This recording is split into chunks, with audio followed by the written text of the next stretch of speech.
Hi there, it's Ryan with Weddle Home Team, and we're here for another episode of How is the Market? Now, this episode, we're going to talk about Highland Village, Texas. Now, if you don't live in this area, but you know someone who could benefit from this information, please be sure to share this with them. So let's get into the numbers. So what we see is there are 6 new listings that have come on the market recently, total of 64 homes available for sale. What you may not know is about 28% of those, or 18, are already under contract.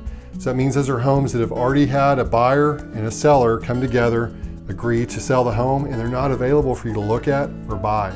So if you're a buyer and you're thinking about purchasing a home, but you don't want to get caught up in these 28% of homes that aren't available, I'd suggest you get with a real estate agent and ask them to set you up with an MLS home search. And what we as agents can do is we can find out what your criteria is, so we're only sending you homes that have your likes, wants, and desires. Additionally, we can filter out these 28% of homes so you're not getting your heart set on a home, falling in love with it, that you actually can't get because someone's already beat you to it.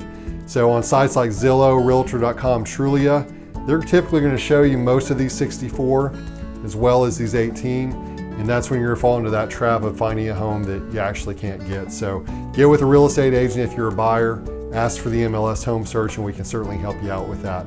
Let's see how we're doing year to date so far in Highland Village. So what we see is there's 252 homes so far that have sold this year. That's down about 12% from the same time last year. Now, from what the data shows, that's not because people aren't buying homes. It actually looks like there's been fewer homes coming on the market for sale in the Highland Village area. The average sales price is up to $447,000. That's up about 3.4% over the same time last year.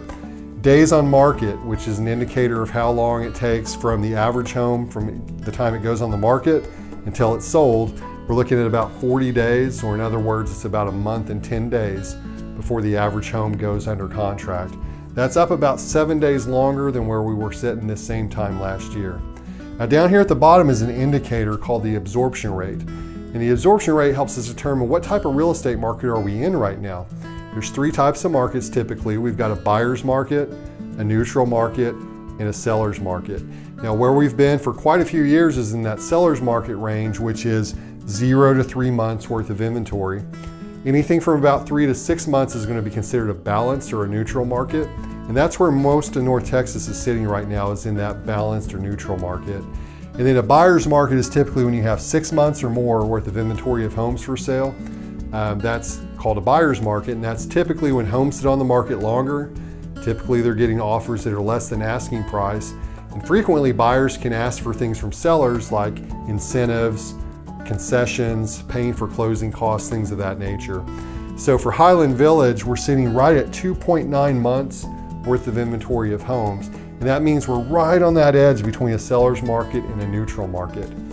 So to summarize where we're at for Highland Village so far this year, we've got about 1 out of every 4 homes that's available for sale is already under contract. Fewer homes are selling, average sales price is up, and days on market's taking a little bit longer than where we were the same time last year. So if you're a homeowner and you're considering selling in 2019, I've got a link below where you can provide your information. What I'll do for you is a comparative market analysis to show you what your home would likely sell for in today's market. Additionally, if you're a buyer, remember, make sure to get with a real estate agent and ask to be set up with an MLS home search so you're not seeing these 28% of homes that aren't available right now. So that's how's the market for Highland Village this month, and I look forward to seeing you next time. Have a great day.